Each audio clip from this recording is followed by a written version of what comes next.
ಗ್ರಾಮದಲ್ಲಿ ಮತ್ತೆ ನಡೆಲ್ಲ premium refined sunflower oil ಹಾಕಿಸುವ ನಮ್ಮ ಸೂರೀಶ್ ಕಾರ್ಯಕ್ರಮಕ್ಕೆ ಸ್ವಾಗತ. ಓಕೆ, ಧನ್ಯವಾದ ಮ್ಯಾಮ್. ಸಾಕಾಗಿರುವಂಥ ಒಂದು ಡಿಶ್ ಅಂತೂ ರೆಡಿಯಾಗಿದೆ.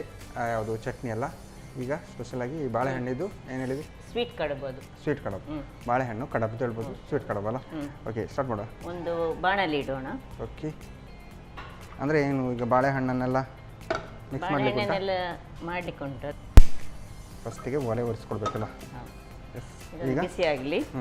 ಬಿಸಿ ಆದಮೇಲೆ ನಾವೀಗ ಇದನ್ನು ಫ್ರೈ ಮಾಡಿಕೊಂಡು ಈ ಒಂದು ಕಡುಬು ಉಂಟಲ್ಲ, ಒಂದೊಮ್ಮೆ ಈ ನಾವು ಸತ್ಯನಾರಾಯಣ ಪೂಜೆಯಲ್ಲಿ ಸಪದ ಭಕ್ಷ್ಯ ಕೊಡ್ತಾರಲ್ಲ, ಆ ರೀತಿಯಾಗಿ ಟೇಸ್ಟ್ ಅಂದ್ರೆ ಇವಾಗೆಲ್ಲ ಹೇಗೆ ಹೇಳಿದ್ರೆ ಸಜ್ಜಿಗೆ ತರ ಕೊಡ್ತಾರೆ.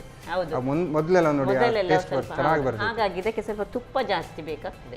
ಓಕೆ, ಅಂದ್ರೆ ಮೊದಲಿಗೆ ಇದನ್ನು ಫ್ರೈ ಮಾಡ್ಕೊಳ್ಳೋಣ.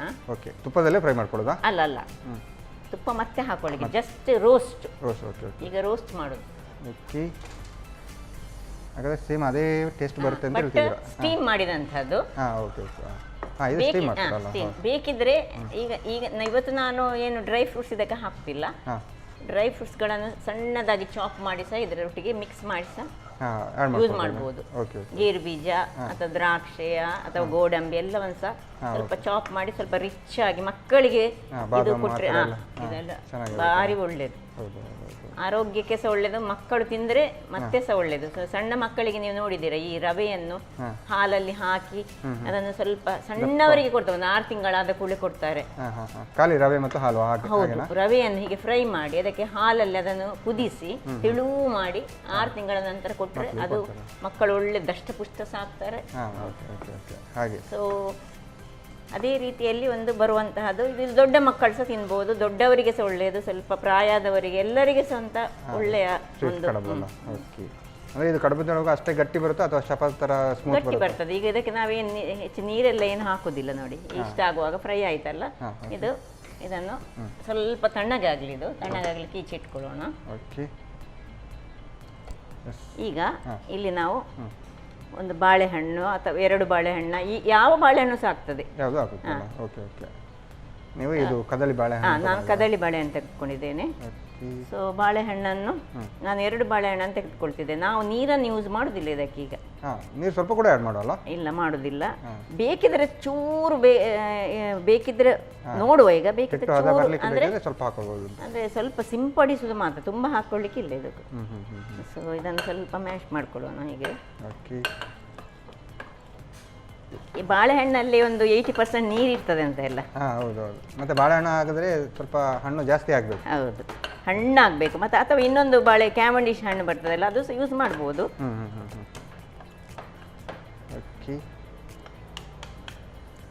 ಇನ್ನಿದಕ್ಕೆ ಸ್ವಲ್ಪ ಉಪ್ಪು ಹಾಕೊಳ್ಳೋಣ. 1 ಸ್ಪೂನ್ ಕೊಡಿ, ರುಚಿಗೆ ತಕ್ಕಷ್ಟು ಉಪ್ಪು.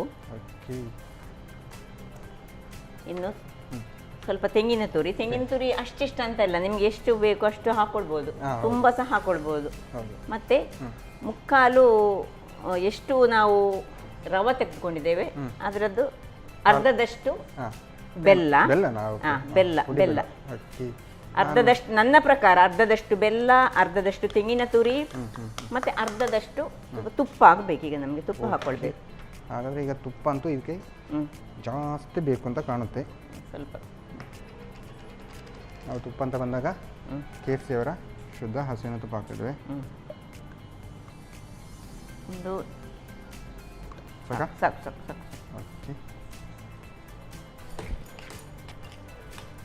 ತುಪ್ಪ ಅಷ್ಟು ಜಾಸ್ತಿ ಹಾಕಿದ ಕಾರಣ ನೀರು ಹೇಗೂ ಹಾಕಬೇಕು ಅಂತಿಲ್ಲ. ಅದೇ ಚೆನ್ನಾಗಿ ಕಲಸಿಕೊಳ್ಬೇಕು. ಅದಕ್ಕೋಸ್ಕರ ಬೆಲ್ಲದ ಹುಡಿಯನ್ನೇ ಯೂಸ್ ಮಾಡಿದರೆ ತುಂಬ ಒಳ್ಳೆಯದಾಗ್ತದೆ. ನಾವೇನು ಬೆಲ್ಲ, ನಾನಿವತ್ತು ಹುಡಿಯನ್ನೇ ತೆಗೆದುಕೊಂಡು ಜೋನಿ ಬೆಲ್ಲ ಕೂಡ ಹಾಕೊಳ್ಬೋದು ಅಂತ. ಜೋನಿ ಬೆಲ್ಲ ಇರುತ್ತಲ್ಲ, ಜೋನಿ ಬೆಲ್ಲ ಹಾಕಿದ್ರೆ ಮತ್ತೆ ಸಹ ಒಳ್ಳೆಯದು, ಭಾರಿ ಒಳ್ಳೆಯದು. ಹೌದು. ಈಗ ಏಲಕ್ಕಿ ಹಾಕೊಳ್ತಿದ್ದೇನೆ. ಏಲಕ್ಕಿ ಪೌಡರ್ ಸಹ ಹಾಕೊಳ್ಬೋದು, ಏಲಕ್ಕಿಯ ಬೀಜಗಳನ್ನು ಸಹ ಹಾಕೊಳ್ಬೋದು. ಇನ್ನು ಅದನ್ನು ಹಾಕೊಳ್ಳೋದಾ?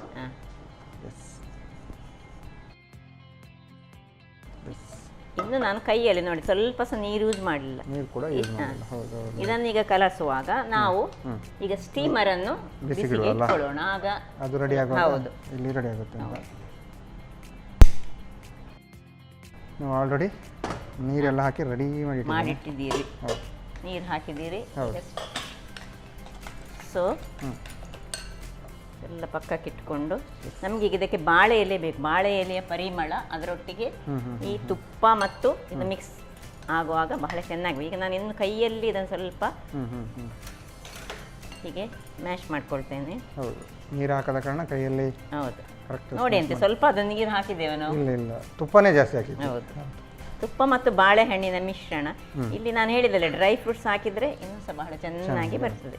ಸೊ ಇನ್ನು ಬಾಳೆ ಎಲೆಯಲ್ಲಿ ಇದನ್ನು ಹೀಗೆ ತೆಳುವಾಗಿ, ಎಷ್ಟು ತೆಳುವಲ್ಲಿ ಮಾಡ್ಬೋದು. ಅದು ಒಳ್ಳೆ ಹೇಳ್ತದೆ ಅದರಲ್ಲಿ, ಅಂದರೆ ತುಪ್ಪ ಎಲ್ಲ ಉಂಟಲ್ಲ, ಹೀಗೆ ಮಾಡಿ ಹಾಗೆ ಮಾಡಿ ಇಟ್ಕೊಳ್ಳೋದು. ನೋಡಿ ಇಷ್ಟು ಸ್ವಲ್ಪ ಅದರಲ್ಲಿ ಸಹ ಒಂದು 4-5 ನಮಗೆ ಒಂದು 2-3 ಮಂದಿಗೆ ತಿನ್ನುವಷ್ಟು ಆಗ್ತದೆ ಇದರಲ್ಲಿ. ಮತ್ತೆ ಇದನ್ನು ಈ ಮರುದಿವಸಕ್ಕೆ ಇಟ್ಟರೆ ಸಹ ಏನು ಆಗುದಿಲ್ಲ. ಟೇಸ್ಟ್ ಸೇಮ್ ಇರ್ಬೋದು, ಟೇಸ್ಟ್ ಸೇಮ್ ಇರ್ತದೆ, ಇನ್ನೂ ಸಹ ರುಚಿ ಜಾಸ್ತಿ ಬರ್ತದೆ, ಹಾಳಾಗುದಿಲ್ಲ. ಇದು ಸಹ ಡ್ರೈ ಫ್ರೂಟ್ಸ್ ಎಲ್ಲ ನಡುವಲ್ಲಿ ಸಿಕ್ಕಿದರೆ ಬಹಳ ರುಚಿಕರವಾಗಿ ಬರ್ತದೆ. ಮಾಡಲಿಕ್ಕೆ ಸಹ ಸುಲಭ, ಹಾಕ್ಲಿಕ್ಕೆ ಸಹ ಸುಲಭ ರೀತಿಯಲ್ಲಿ ಮಾಡುವಂಥದ್ದು. ಇಷ್ಟೇ ಚಿಕ್ಕದಾಗಿ ಮಾಡಬೇಕಲ್ಲ, ಎಷ್ಟೇ ಸಣ್ಣದು ಮಾಡಿದರೆ ತಿನ್ನುವವರಿಗೆ ಸಹ ಒಳ್ಳೆ ಆಗ್ತದೆ. ಒಂದೊಂದು ಎಲೆಯಲ್ಲೇ ಕೊಡ್ಬೋದು ಸಹ, ಹಾಗೆ ಕೊಡ್ಬೋದು. ಎಲೆಯ ಪರಿಮಳ ಯಾವಾಗಲೂ ತುಂಬ ಚೆನ್ನಾಗಿ ಬರುದಲ್ಲ. ಈ ಹಲಸಿನ ಹಣ್ಣು ಆದ ಟೈಮಲ್ಲೆಲ್ಲ ಬಾಳೆ ಎಲೆ ಎಲ್ಲ ಹಾಕಿ ಬಾಳೆ ಎಲೆಯ ನಾವಿಲ್ಲಿ ಕರಾವಳಿಗರು ಹೆಚ್ಚಾಗಿ ಇದರಲ್ಲಿ ಎಲ್ಲ ಮಾಡೋದು, ತೇಗದ ಎಲೆಯಲ್ಲಿ ಮಾಡೋದೆಲ್ಲ. ಸ್ವಲ್ಪ ಎಲೆಯನ್ನು ಬಾಡಿಸಿಕೊಂಡ್ರೆ ನಮಗೆ ಬೇಕಿದ್ದ ಇದಕ್ಕೆ ಅದು ಒಳ್ಳೆ ಬರ್ತದೆ. ಸೊ ಎಷ್ಟು ಬೇಕು ಅಷ್ಟನ್ನು ಹಾಕೊಂಡು ನಾವು ಮಾಡಿದರೆ ಆಯಿತು. ಈಗ ಇದನ್ನು ಇನ್ನು ಒಂದೊಂದಾಗಿ ಇದರಲ್ಲಿ ಇಟ್ಕೊಳ್ಳೋಣ. ಒಂದು 15 ನಿಮಿಷ ಬೇಯಿಸ್ಕೊಳ್ಬೇಕಾಗ್ತದೆ. ಮತ್ತೆ ಸ್ವಲ್ಪ ಚಿಕ್ಕದಾಗಿ ಕಾರಣ ಬೇಗ ಬೇಯ್ತಾ ಅಂತಿಲ್ಲ. ಮುಚ್ಚಳವನ್ನು ಮುಚ್ಚಿಕೊಂಡು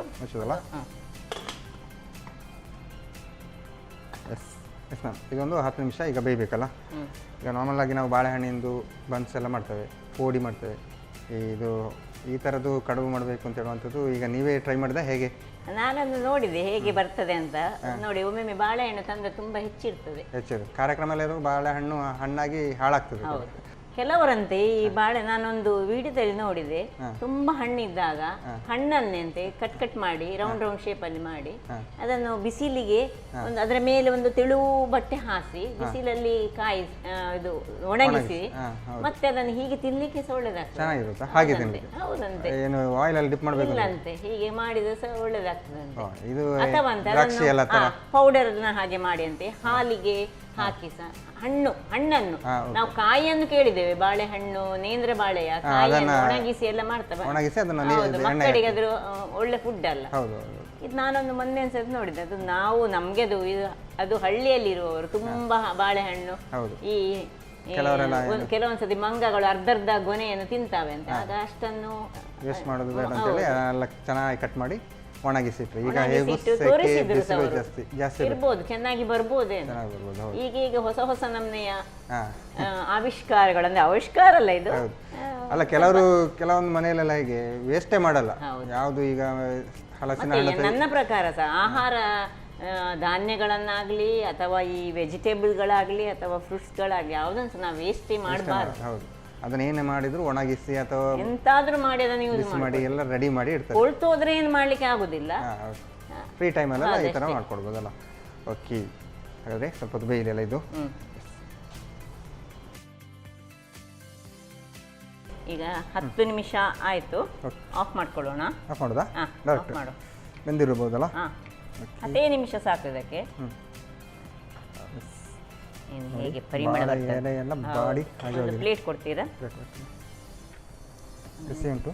ಹೌದು, ಬಿಸಿ ಇದೆ. ಹೇಗೆ ಬಂತೆ ನೋಡಿ, ಚೆನ್ನಾಗಿ ಬಂದಿದೆಯಲ್ಲ.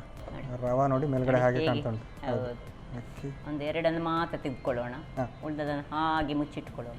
ಓಕೆ, ಬೇಕಾದಾಗೆ ತಗೊಂಡು ತಿನ್ನುವಲ್ಲ. ಓಕೆ, ಈಗ ಸರ್ವ್ ಮಾಡುವ ಟೈಮಲ್ಲ. ಇನ್ನು ಇದನ್ನು ಈ ಪ್ಲೇಟಲ್ಲಿ ಹಾಕಿ ತಿಂದರೆ ಇದಕ್ಕೆ ಏನು ಬೇರೆ ಯಾವುದು ಚಟ್ನಿ ಬೇಡ, ಏನು ಬೇಕು ಅಂತ ಏನು ಬೇಡ. ಸ್ವೀಟ್ ಸಹ ಉಂಟು, ಅದರೊಟ್ಟಿಗೆ ತುಪ್ಪದ ಘಮ ಕೂಡ ಉಂಟು. ಸೊ ನೋಡಿ ಹೀಗೆ ಬಿಸಿ ಬಿಸಿ ಬಿಸಿಯನ್ನು ತಿಂದರೆ ಸಹ ಒಳ್ಳೆದಾಗ್ತದೆ, ತಣ್ಣಗೆ ಮಾಡಿ ತಿಂದರೆ ಸಹ ಒಳ್ಳೆದಾಗ್ತದೆ. ಎರಡು ರೀತಿಯಲ್ಲಿ ತಿನ್ಬೋದು. ಓಕೆ, ನೀವು ಬಾಳೆ ಎಲೆ ಸಮೇತ ಕೊಟ್ಟಿದ್ದೀರಾ? ಹೌದು. ಅದನ್ನು ಏನು ತುಪ್ಪ ಎಲ್ಲ ಜಾಸ್ತಿ ಇರುತ್ತಲ್ಲ, ಹಾಗಾಗಿ ಹಾಗೆ ಒಟ್ಟಿಗೆ ಹೀಗೆ ಮಾಡಿಕೊಂಡು ತಿನ್ಬೇಕು. ಮಾಡಿಕೊಂಡು ತಿನ್ನುವಂಥದ್ದು. ಓಕೆ, ಪರಿಮಳ ಅಂತೂ ಗಮ್ಮತ್ತು ಬರ್ತಾ ಉಂಟು ಮ್ಯಾಮ್. ಬಾಳೆಹಣ್ಣಿದ ಫ್ಲೇವರ್ ಮತ್ತು ಏನು ಸ್ವಲ್ಪ ಬೆಲ್ಲ ಎಲ್ಲ ಇನ್ನೂ ಸಹ ಡ್ರೈ ಫ್ರೂಟ್ಸ್ ಬಿನ್ ಹಾಕಿದರೆ ಇನ್ನೂ ಸಹ ರಿಚ್ ಫುಡ್ ಆಯಿತು. ಆಲ್ರೆಡಿ ಇದು ರಿಚ್ ಅಂತ ಹೇಳ್ಬೋದು, ಈಗ ತುಪ್ಪ ಎಲ್ಲ ಜಾಸ್ತಿ ಇರುತ್ತಲ್ಲ. ಓಕೆ, ಟೇಸ್ಟ್ ನೋಡೋಲಾಗುತ್ತೆ ಈಗ. ಓಕೆ, ಇದನ್ನೆಲ್ಲ ನಾನು ಸಾಕಾಗಿರುವಂತಹ ಬಾಳೆಹಣ್ಣಿನ ಕಡುಬು ಅಂತೂ ರೆಡಿ ಮಾಡಿಕೊಟ್ಟಿದ್ರೆ ಅದು ಸ್ವೀಟಾಗಿ ಗಮ್ಮತ್ತಾಗಿರ್ಬೋದು. ನಾನಂತೂ ಟೇಸ್ಟ್ ಮಾಡೋಕ್ಕೆ ಕಾಯ್ತಾ ಇದ್ದೇನೆ. ನಾನು ಟೇಸ್ಟ್ ಮಾಡೋಕ್ಕೆ ಮುಂಚೆ ಇದನ್ನು ಹೇಗೆ ಮಾಡೋದು ಅಂತ ನೋಡ್ಕೊಬನ್ನಿ. ಬಾಳೆಹಣ್ಣಿನ ಕಡುಬು ತಯಾರಿಸುವ ವಿಧಾನ. ಮೊದಲಿಗೆ ರವೆಯನ್ನು ಘಮ ಬರುವವರೆಗೂ ಹುರಿದಿಟ್ಟುಕೊಳ್ಳಿ. ನಂತರ 2 ಬಾಳೆಹಣ್ಣನ್ನು ಕಿವುಚಿಕೊಳ್ಳಿ. ಆನಂತರ ರುಚಿಗೆ ತಕ್ಕಷ್ಟು ಉಪ್ಪು, ತೆಂಗಿನ ತುರಿ, ರವೆಯ ಅರ್ಧದಷ್ಟು ಬೆಲ್ಲ, ತುಪ್ಪ 2ರಿಂದ 3 ಚಮಚ, ಏಲಕ್ಕಿ, ಹುರಿದ ರವೆ ಹಾಕಿ ಚೆನ್ನಾಗಿ ಕಲಸಿಕೊಳ್ಳಿ. ಬಳಿಕ ಬಾಳೆ ಎಲೆಯ ಮೇಲೆ ತೆಳುವಾಗಿ ಹರಡಿ ಮಡಚಿಕೊಂಡು ಹಬೆಯಲ್ಲಿ 10ರಿಂದ 15 ನಿಮಿಷ ಬೇಯಿಸಿ. ಈಗ ರುಚಿಯಾದ ಬಾಳೆಹಣ್ಣಿನ ಕಡುಬು ಸವಿಯಲು ಬಲು ಸ್ವಾದಿಷ್ಟ. ಅಡುಗೆ ಅಂತೂ ರೆಡಿಯಾಗಿದೆ. ಒಂದು ಸ್ಪೆಷಲ್ ದಾಸವಾಳ ಎಲೆಯ ದಳದ ಚಟ್ನಿ, ಇನ್ನೊಂದು ಕಡುಬು ಅಲ್ಲ. ಯಾವ ನೋಡು ಟೆಸ್ಟು? ಇದು ಸ್ವೀಟ್ ತಿಂದು ಮತ್ತೆ ಸ್ವಲ್ಪ ಚಟ್ನಿ ತಿನ್ನಿ. ಓಕೆ, ಸ್ವೀಟಿಂದ ಖಾರಕ್ಕೆ ಹೋಗಿದ್ದೀರಾ? ಓಕೆ ನೋಡಿ ಹೇಗೆ ಚೆನ್ನಾಗಿ ಹೇಳ್ತದೆ ನೋಡಿ. ಹೇಳ್ತದೆ, ಚೆನ್ನಾಗಿ ಉಂಟು, ಚಿಕ್ಕದಾಗಿ. ಟೇಸ್ಟ್ ನೋಡಿ ನೀವು ಹೇಳಬೇಕು. ಸಾಗುಂಟು ಮ್ಯಾಮ್. ರವದ್ದು ಮೇಲ್ಗಡೆ ಸ್ವಲ್ಪ ಗೊತ್ತಾಗ್ತದೆ, ಮತ್ತು ಆ ಬಾಳೆಹಣ್ಣದ ಫ್ಲೇವರ್ ಮತ್ತು ಆ ಎಲೆಯ ಫ್ಲೇವರ್ ಆಗಿ ಬಾಯಿ ಹಾಗೆ ಹೋಗೋ ಗಮ್ಮತ್ತುಂಟು. ಇದೆಲ್ಲ ಒಂದು 5 ಎಲೆ ತಿನ್ಬೋದಲ್ಲ ಒಬ್ಬರೇ? ಖಂಡಿತ. ಸಾಕಾಗಿದೆ. ಹೇಳು ಮಾಡಿದರೆ ಹಾಗೆ 5 ಸಹ ತಿನ್ಬೋದು, 10 ಸಹ ತಿನ್ಬೋದು. ಅದೇ ಚೆನ್ನಾಗುಂಟು. ಅದು ಏನು ಚಿಕ್ಕದಾಗಿ ಮಾಡಿದ್ರು ಕೂಡ ಟೇಸ್ಟ್ ಅಂತೂ ಸಕ್ಕತ್ತಾಗಿ ಬಂತು. ಈಗ ಸ್ಪೆಷಲ್ಲಾಗಿ ಚಟ್ನಿ ಅಲ್ಲ? ಹೌದು, ನಿಮ್ಮ ಫೇವರಿಟ್ ಚಟ್ನಿ? ನಮ್ಮ ಫೇವರಿಟ್ ಚಟ್ನಿ. ನೀರು ದೋಸೆ ಕೂಡ ಒಳ್ಳೇದಾಗ್ಬೋದು ಅಂತ. ಯಾವುದಕ್ಕೆ ಸಾಕ್ತದೆ. ಹೀಗೆ ಸಿಂಪಲ್ ಚಟ್ನಿ ಮಾಡುವಾಗ ಅದರ ಬದಲು ಹೀಗೆ ಮಾಡಿದರೆ ಸಾಕ್ತದೆ. ನಾವು ಹಾಗೆ ಅಲ್ಲ, ಕೊತ್ತಂಬರಿ ಸೊಪ್ಪು ಯೂಸ್ ಮಾಡೋದು ಅಥವಾ ತಿಮಾರೆ ಯೂಸ್ ಮಾಡೋದು, ಹಾಗೆ ಒಂದೊಂದು ಏನಾದರೂ ಒಂದು ಹಾಕಿ ಮಾಡುವಾಗ ಇದನ್ನು ಹಾಕಿ ಮಾಡಿದರೆ ಸಹ ಬಹಳ ಉತ್ತಮ. ಹೌದು, ಚೆನ್ನಾಗುಂಟು. ಇದು ನೀವು ಮತ್ತೆ ಅದಕ್ಕೆ ಕಡಲೆ ಎಲ್ಲ ಹಾಕಿದ ಕಾರಣ ಟೇಸ್ಟು ಜಾಸ್ತಿ ಇದೆ ಉಂಟು. ಮತ್ತು ಆ ಎಲೆಯ ಫ್ಲೇವರ್ ಸ್ವಲ್ಪ ಹಾಗೆ ಬರ್ತಾ ಉಂಟಲ್ಲ, ಮಿಕ್ಸ್ ಮಾಡಿಕೊಂಡು. ಓಕೆ, ಚಟ್ನಿದು ಫ್ಲೇವರ್ ಬೇಕು ನಮಗೆ. ಚಟ್ನಿದು ಫ್ಲೇವರ್ ಸಿಗುತ್ತೆ. ಹೌದು, ತಯಾರಾಗಿದೆ. ಉಪ್ಪು ಏನು ಖಾರ ಎಲ್ಲ ಕರೆಕ್ಟಾಗಿ ಕೂತಿದೆ. ಇದಕ್ಕೆ ನೀವು ಕೆಂಪು ಮೆಣಸು ಯೂಸ್ ಮಾಡಿದಾರಲ್ಲ, ಅದೇ ಚೆನ್ನಾಗುಂಟು. ಇದು ಒಂಥರ ಡಿಫ್ರೆಂಟ್ ಟೇಸ್ಟ್ ನೋಡಿ. ನಾವು ಇದೆಲ್ಲ ತಿಮಾರೆ ಚಟ್ನಿ ಈ ಥರದ್ದೆಲ್ಲ ಚಟ್ನಿ ತಿಂತೇವೆ. ಅದು ಖಾಲಿ ತೆಂಗಿನ ತುರಿಯಲ್ಲಿ ಮಾಡೋದಲ್ಲ, ನಾವು ಹೀಗೆ ಕಡಲೆ ಹಾಕುದು. ಹೌದು, ಚೆನ್ನಾಗಿ ಬಂದಿದೆ ಮ್ಯಾಮ್.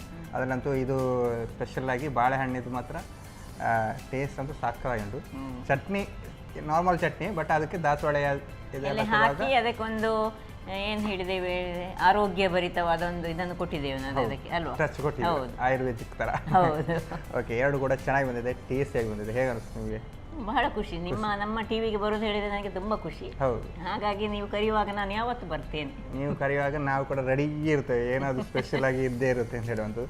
ಅದರಲ್ಲಿ 2 ಅಡುಗೆ ಕೂಡ ಚೆನ್ನಾಗಿ ಬಂದಿದೆ, ಟೇಸ್ಟಿಯಾಗಿ ಬಂದಿದೆ. ಹಾಗಾಗಿ ನಮಗೆ ಒಂದು ಕಾರ್ಯಕ್ರಮ ಒಂದು 2 ಡಿಶ್ ಇಟ್ಕೊಡೋದಕ್ಕೆ ನಿಮಗೆ ಸಂತೋಷ್ ರೈಸ್ ಮಿಲ್ಸ್ ಅವರ ಡಬಲ್ ಸ್ಟಾರ್ ಅವಲಕ್ಕಿ ಹಾಗೂ ಕುಶಲಕ್ಕಿ ಇವರ ಕಡೆಯಿಂದ ಒಂದು ಚಿಕ್ಕ ಗಿಫ್ಟ್. ಹಾಗೆಯೇ ಸ್ಪೆಷಲಾಗಿ ನಾನಾ ಮಸಾಲ ಇವರ ಕಡೆಯಿಂದ ಕೂಡ ಒಂದು ಚಿಕ್ಕ ಗಿಫ್ಟ್. ಜೊತೆಗೆ ಎಲ್ಲ ಅಡುಗೆ ಮಾಡಿದ ನಂತರ ಸ್ವಚ್ಛ ಮಾಡಲೇಬೇಕಲ್ಲ, ಹಾಗೆ ಶಶಿ ಅವರ ಕಡೆಯಿಂದ ಕೂಡ ಒಂದು ಚಿಕ್ಕ gift. Okay, thank you ma'am.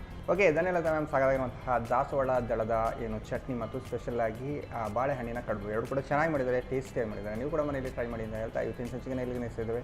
ನಮಸ್ಕಾರ. ನಮ್ಮ ಟಿವಿ ಫೇಸ್ಬುಕ್ ಪೇಜ್ ನ ಲೈಕ್ ಮಾಡಿ, ಯೂಟ್ಯೂಬ್ ಚಾನೆಲ್ ನ ಸಬ್ಸ್ಕ್ರೈಬ್ ಮಾಡಿ, ನಮ್ಮ ಎಲ್ಲಾ ಯೂಟ್ಯೂಬ್ ವಿಡಿಯೋ ಅಪ್ಡೇಟ್ಸ್ಗೆ ಬೆಲ್ ಐಕಾನ್ ಕ್ಲಿಕ್ ಮಾಡಿ. ನಮ್ಮ ಟಿವಿ, ಕರಾವಳಿ ಕರ್ನಾಟಕದ ನಾಡಿಮಿಡಿತ.